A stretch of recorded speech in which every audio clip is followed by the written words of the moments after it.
Greetings mga migs! Welcome back sa Buhay na Salita TV. So ito yung mga bagong stocks natin ng Malaysian Leklay.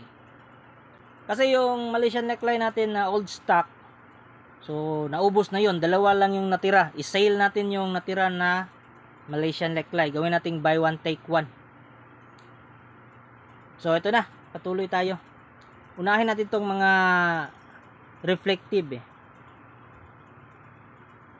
Ito yung may gold sa kilid Tapos orange. Orange po meaning stability.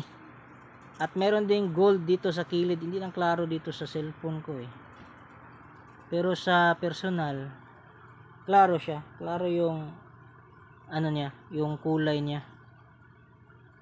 At saka reflective din ito. Yung gold niya, yung bandang gold niya ay umiilaw siya pag natapatan ng ilaw. Nagre-reflect yung ilaw. Hindi siya umiilaw. Sorry.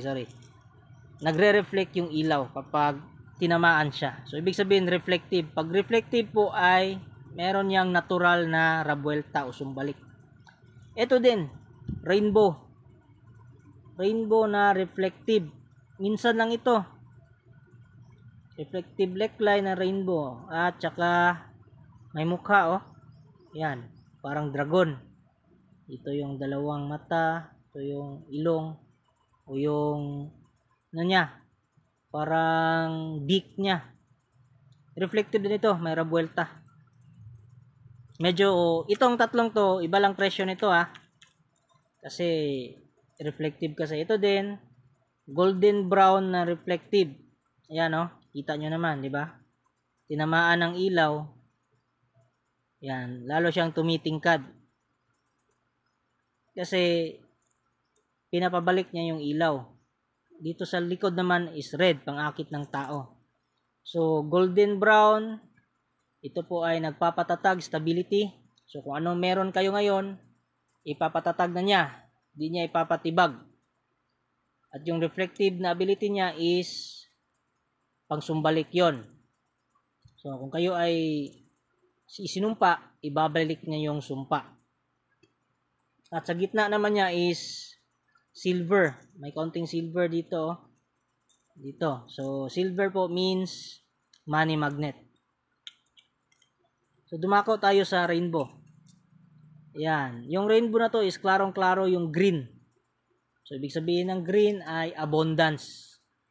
So, maganda ito kung kayo may balak magnegosyo, mga tindahan, mga sari-sari store. Ayan, okay to. Ito naman is rainbow na majority niya is golden yellow color. Meron siyang purple. Yan klarong-klaro Yan. May mukha pa Yan. Parang kuwan. Aso. Parang tuta. Yan. So, ito po ay pwede sa negosyo, pang proteksyon. At purple po is ini-enhance niya yung third eye chakra. Ini-enhance hindi binubuksan. Ito yung red. Mga red natin, pang-akit ng tao. Yan, tatlo yan. Ito yung old stock na red. Yan. May nagpa-reserve kasi tapos hindi tinuloy. Hindi rin natin masisisi, baka yung budget niya yung problema, di ba? Or hindi talaga para sa kanya. So, wag natin pilitin kasi baka kailangan niya yung budget na yun para sa kanyang pamilya. So, gawin nating sale. Buy one, take one itong dalawa. Itong isa po is for protection at saka nag-enhance ito ng third eye chakra kasi may pagka-purple din ito. At sa likod naman niya is may kaunting silver, money magnet. Ang red po ay pang-akit ng tao at saka protection spiritual. So, i-tie up natin tong dalawa. Gawin nating buy one, take one. Ito yung mga bago na red natin. Yan. Ganda ng pagkabilog Parang may mukha pa tignan nyo. Yan La, sumisilip. Mata, ilong. Yan. Parang may mukha. Parang ibon naman to. Yan. Ito, parang may mukha din yan Ito yung mata, bibig. red po na leklay. Pang attraction ng tao at pang protection spiritual. At meron tayong dalawa na ibang kulay, other colors. Ito po ay silver, money magnet, at saka black yung base niya, spiritual protection. Yan. Pwede ito sa negosyo. At kung ikaw naman ay inspiring na maging healer, so itong blue gamitin natin. Kasi ang blue po ay nag-enhance siya ng ating healing aura. Yan. Parang may mukha din dito, ayan, oh. Doon yung mata, yan yung ilong. Yan, blue leklay po.